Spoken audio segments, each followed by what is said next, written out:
Pac-12 championship prediction time. Are you still here? You should still be here.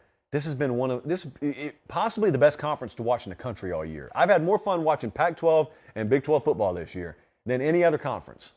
So make of my homerism what you will there. A lot of you thought you had me labeled early in the year. Not so fast. Friday night. Don't go anywhere. Friday night special here, 8 o'clock Eastern time on Fox. It is USC, Utah. College football playoff trip on the line for the Trojans. Stop for a second. Can you believe we're saying that?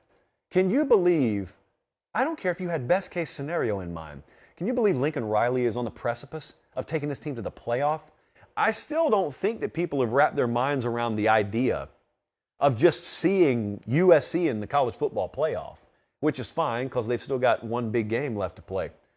I have allowed myself to think ahead. So this is a familiar spot for Utah. I also haven't forgotten what happened last year.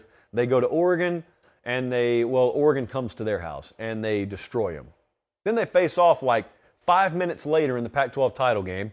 For some reason, some of us thought the result was going to be different, and it wasn't. They were almost identical scores. Utah smashes them over the head again. Well, these two teams have already played this year too. Difference is Utah won it by 1 point. It was 43-42. I didn't think it was the best officiated game in America that weekend or this season, but we're going to move on from officiating. I'm not going to rehash that.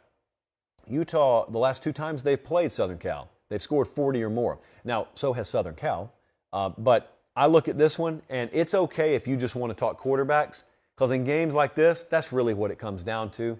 We could talk about O-line play. We could talk about the tight ends blocking downfield. I really think it's about quarterback here. Cam Rising, this is that game, if you remember it happening but don't remember who it was against, this is that game where he went off, he threw for 415, had 5 total touchdowns. This stat line from Dalton Kincaid, the tight end here at Utah, still defies explanation.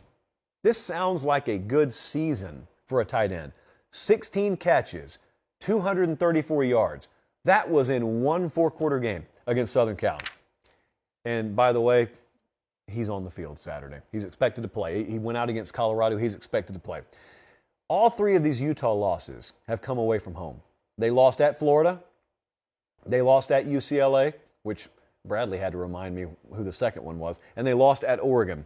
I got a question for you. It can't be answered until Saturday night, although we could try our best to guess. Will this be the most physical matchup USC has had all year? The Oregon State game was tough for them.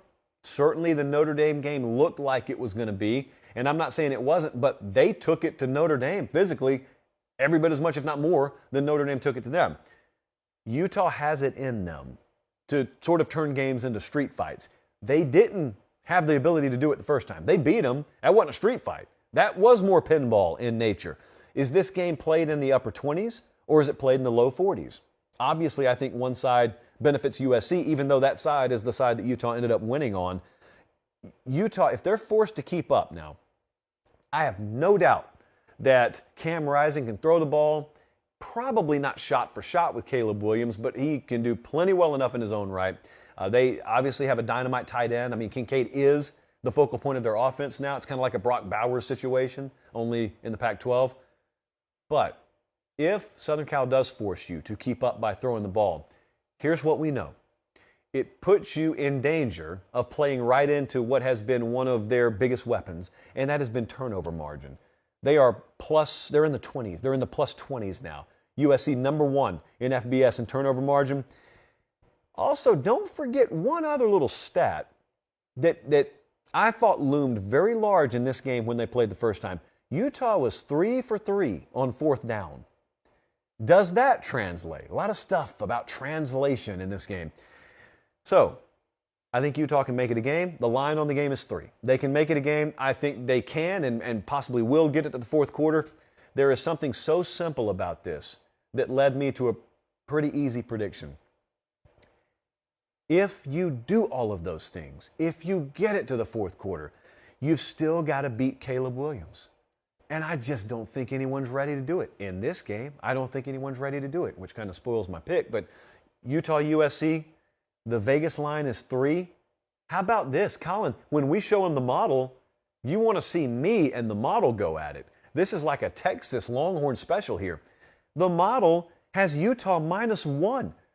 The model thinks the wrong team's favored. Here's what I think. I don't think the model has fully baked in the downhill momentum that Southern Cal has. I don't think the model has fully baked in how much better they're playing along the lines of scrimmage. I don't think the model has baked in what Southern Cal is now. And as a result, I think it's wrong. So I'm going to take not only USC to win, I think they're going to cover. I think they're going to the playoff. I think they're going to win the Pac-12 championship.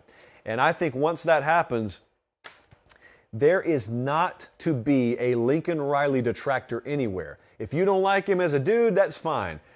What a coaching job that's being done out there. And I know a lot of you don't respect the Pac-12. I'm telling you, this has not been the easiest conference to win this year. This game will not be the easiest game to win this year. Of course, there is another world where Kyle Whittingham just does it again. And if you don't think that Kyle Whittingham is already public enemy number one in the minds of many out there, because it's just a pesky team to have to play, imagine if he rips a college football playoff appearance out of the grasp of George Klykoff in the conference. They haven't been since 2016. They've only been twice. The Peristyle will love that. If you know, you know. They've only been twice as a conference. The first year we had this thing, Oregon went, and then Washington went a couple of years later, and that has been it. And Southern Cal is their hope. And so, Kyle, how comforting might that be, by the way? You're going into your own conference's championship game.